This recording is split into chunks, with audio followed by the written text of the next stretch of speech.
So today we're checking out another projector, this time the RD830 by Vizzoni. I want to thank them for sending this over to review on the channel. As of this video, it's on sale for only $200, but I'll leave a link down below with current pricing and more information. So let's go ahead and get started. It's got native 1080p resolution, also supports 4K resolution, 800 ANZ lumens, and it's got dual band Wi-Fi. You can choose between 5 or 2.4 gigahertz. Also has HDR plus MEMC technology. It's got 4P keystone correction, horizontal and vertical keystone correction, plus or minus 50 degrees. It's got Bluetooth 5.2 and then 15 watt dual stereo hi-fi speakers. It's also got a fully sealed engine with dust proof design. Most of your typical stuff here inside the box. You got a user manual, HDMI cable is included, audio video adapter, power cable. A little bit different design here for the remote control. It looks a little bit more modern than some of the others I've seen. It has most of your typical stuff like home, back button, options, volume up and down. Looks like you can rotate the screen and focus adjustments as well. And then of course, power, source, directional arrows.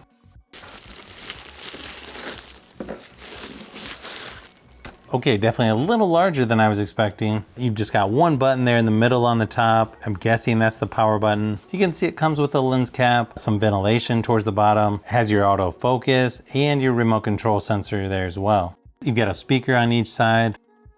All of your connections here on the back, you've got 2 HDMI ports, 2 USB ports, audio, video, a headphone jack, and your remote control sensor. And then where you plug in the power down there at the bottom.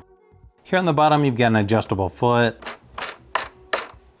mounting threads in the middle if you want to put this on a tripod or hang it from a ceiling. Now, once you boot up the projector, you'll see the logo startup screen. And while this projector appears to be bright enough to use with all the lights on, it'll definitely look better once you turn all the lights off. The electronic focus is really nice to have on here and can be adjusted much better than having a manual focus. The software on the home screen is somewhat similar to some other projectors I've used. You've got the shortcuts over on the left for HDMI and audio video, iOS Cast and Miracast there in the center. Shortcuts to movie, music, photo, and office suite. Up above, you've got settings with Wi-Fi, Bluetooth, projection setting, system update, and other settings as well. You can adjust the projection mode, Keystone Advanced, 4-point Keystone. You also have the motor focusing, which is going to be the same as the button on the remote control. Under other settings, you've got boot source option, power on option, language, and scheduled shutdown. I have to admit, the picture quality on this projector is much better than I was expecting. Sure, it's not going to beat some of the 4K TVs out there, but for a 1080p projector, it's actually quite nice. It's got good contrast, plenty bright enough, even with the lights off. Colors look pretty accurate on here, although it might be hard to tell from this video. So whether you're watching movies, TV shows, or playing games, they're gonna look nice and sharp on here. You can also connect a mobile device, like my iPad shown here, to use for presentations, or you can even play mobile games on here without much delay or lag at all. I also noticed the speakers are quite a bit louder than most projectors I've tested. Maybe could use a little more bass, but overall the speakers are really nice and loud. Here's a quick sample just to give you an idea of what they sound like. Cause you're trying to stay strong and fake a smile until I look away.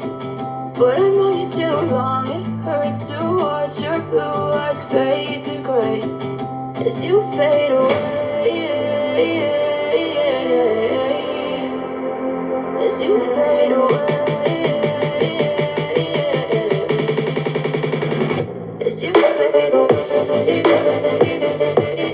When testing games on here, mobile games like Asphalt 9 play nice and smooth. As you can see from my iPad, you can easily use this for retro games, and depending on what more intense games you play, you could probably use this for your game room as well. I know when playing Rocket League, this one seemed to handle it fairly well without too much lag on my Xbox. Now just keep in mind, this isn't going to compete with a gaming PC, but I gotta say it's nice to play games on a huge screen like this. So after testing this for a while, I would say this projector projector is easily one of the better ones I've tested. It's got great build quality. The remote control is quite nice to use compared to some of the cheaper feeling ones I've tried. It's got really loud speakers, so you might get away without using external speakers depending on what your setup is. Picture quality is great, and if you haven't used a projector with electronic focus, it's a huge advantage to have over some of the other budget projectors in my opinion. So if you need an affordable projector for your home theater or game room, I would definitely check this one out from Vizzoni.